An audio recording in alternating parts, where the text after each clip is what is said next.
As a developed country, Australia is faced with such problems as population growth, social and economic development and urbanization, which lead to increasing demand for water.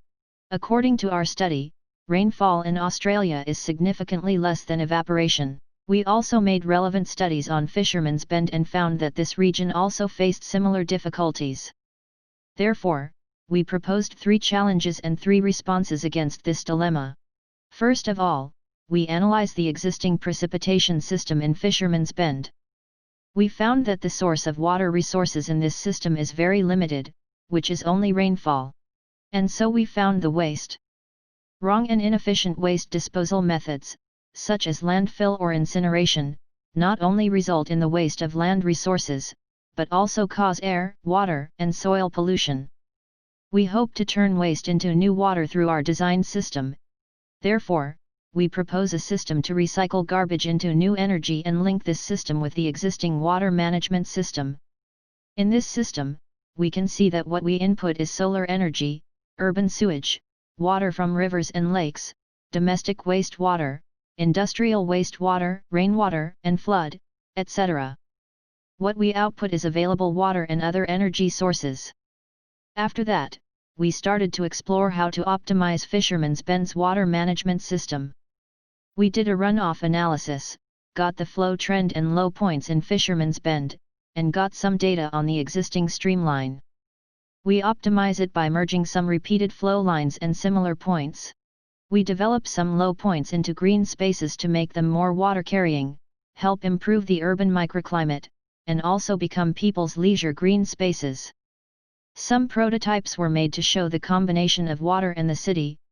Next, we enter the waste management system on the site. According to the retrieved data, each person produces close to 200 kilograms of waste each year, and only about half of the waste will be recycled.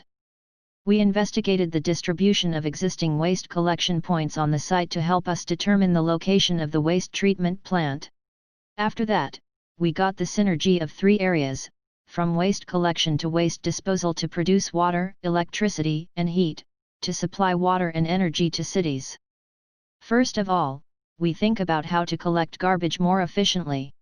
We found that many smart cities have begun to use AVC systems to collect garbage.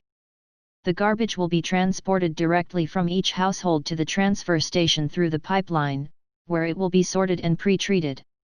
We apply the AVC system to our site, which greatly improves the efficiency and quality of waste collection. Because the low calorific value of domestic waste is about 5,000 kJ per kilogram, and the moisture content is generally more than 50%, so in the process of storing the waste, the moisture and organics matters in the waste will filter out, forming leachate, which will flow into pool to recycle.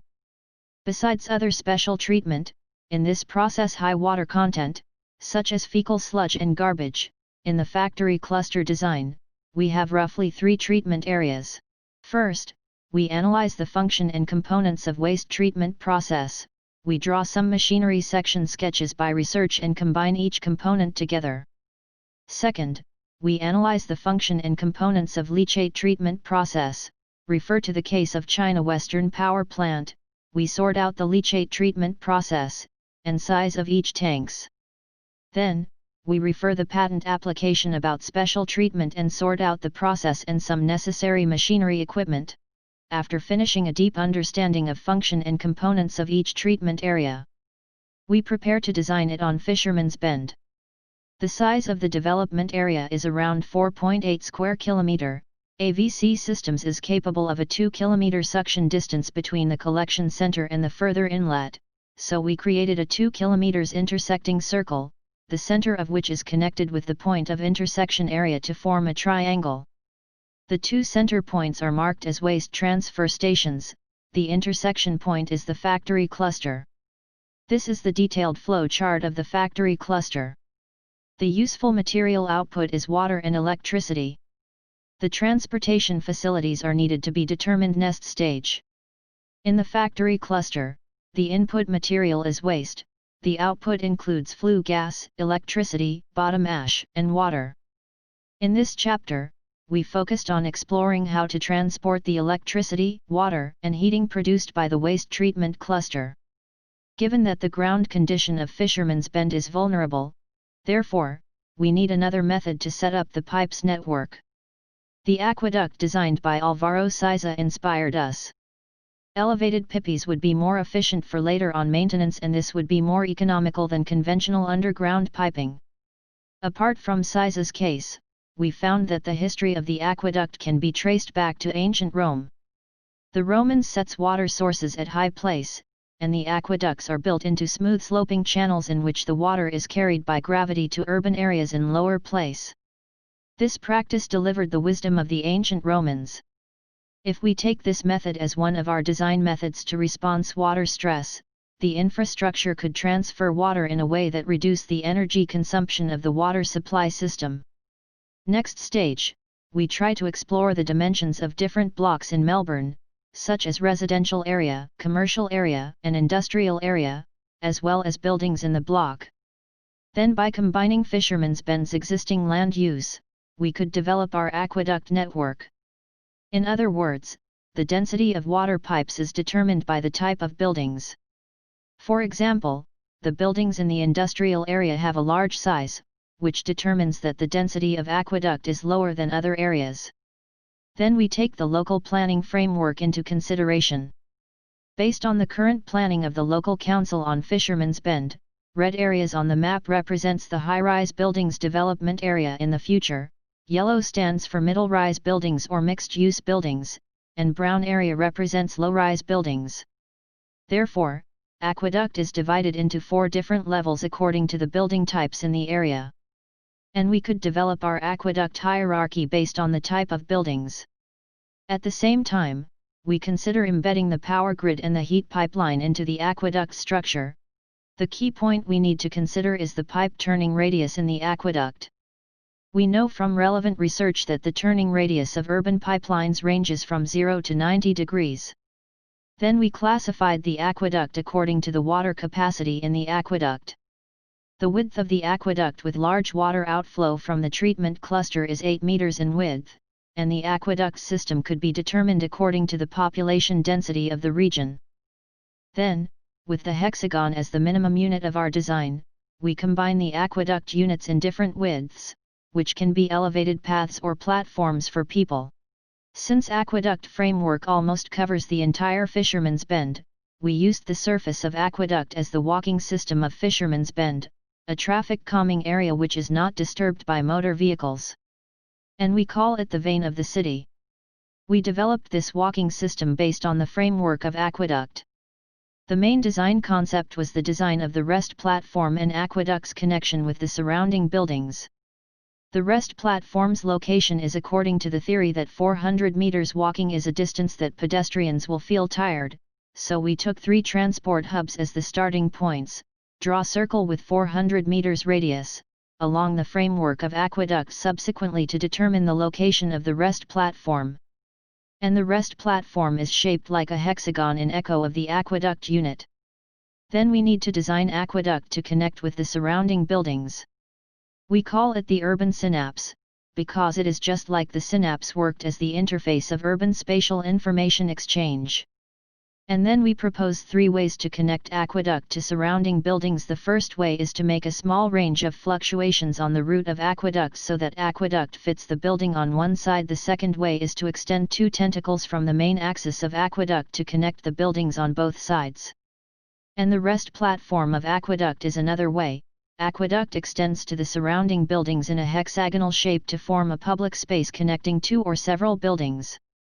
Finally, we combine aqueduct framework, rest platform, and 3 connection ways between aqueduct and surrounding buildings to get our walking system, and we name it as aqueduct skin. The skin starts at a waste treatment plant and ends at Low Points Wetland Park. Aqueduct and urban space can be combined in a million different ways.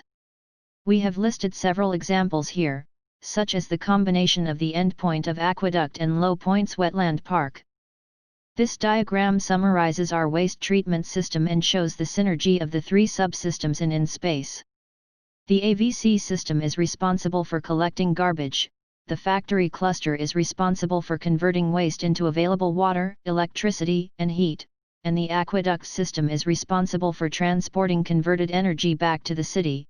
Based on the above research, analysis, and design, we propose the conceptual planning scheme of Fisherman's Bend. Firstly, we divided the roads into 3 levels by width. They are highlighted in different colors.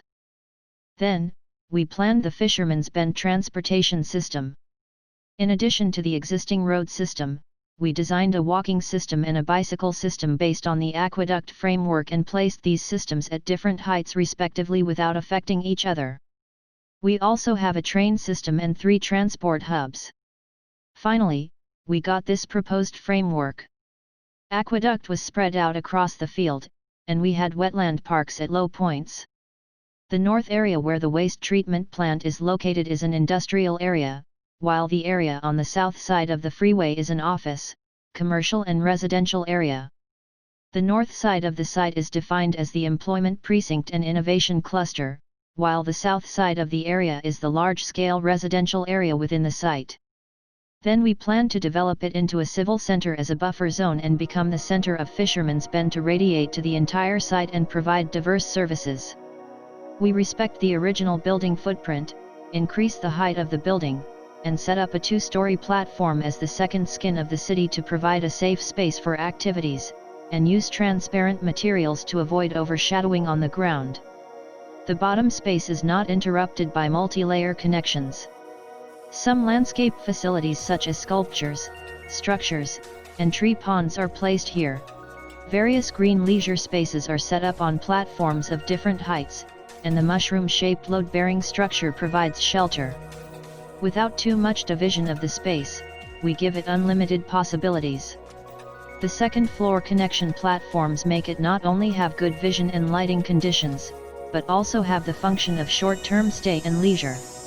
The design takes the needs of various age groups into account and sets spaces with different openness and entertainment facilities. In the middle rise area, we focus on connecting buildings and urban activity space through the aqueduct system. The idea is to set the setback of buildings through solar constraints so that the sunlight can come in all the way to the aqueduct. Then we set a series of sinking spaces in those public green spaces that not only serve as a daily or recreational space for people, but also capture rainwater during rainfall events. In addition, since aqueduct on the second floor mainly plays the role of connecting different buildings, we set different heights of the hexagon modules on the second floor which enable people to walk on aqueduct and have a more enjoyable experience.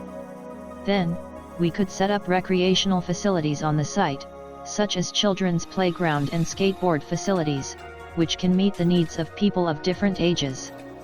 From this section, we want to show that grass-covered cracks enable rainwater to permeate through, which can be collected by the underground water tank to serve as landscape water for the site. In 2050, Fisherman's Bend will produce 172,000 tons of garbage annually. The average power generation per ton of garbage is 360 kWh, and the maximum is more than 400 kWh, so all wastes can generate 6192000 kWh of electricity, up to 688,00000 kW per hour. The total water production may be about 86,000 tons. The design concept is using the combination of aqueduct module and honeycomb form to produce hexagonal aqueduct module to build the 2-story facade and roof of the factory and produce more public activity space and green space. The leachate room includes a leachate ditch, a leachate tank and underground channel. The whole waste at the bottom of the garbage pool flows into the leachate ditch through the grid on the side of the garbage pool. Mobilize buildings and redefine the relationship between waste factories and cities by expanding existing recreational activities, such as public parking, retail snack street, fitness area, sightseeing spot, mobile park, and so on. The beautiful architectural appearance and large area greening make the factory brand new and unique. The visit and display areas are separated from the internal production area without interfering with each other.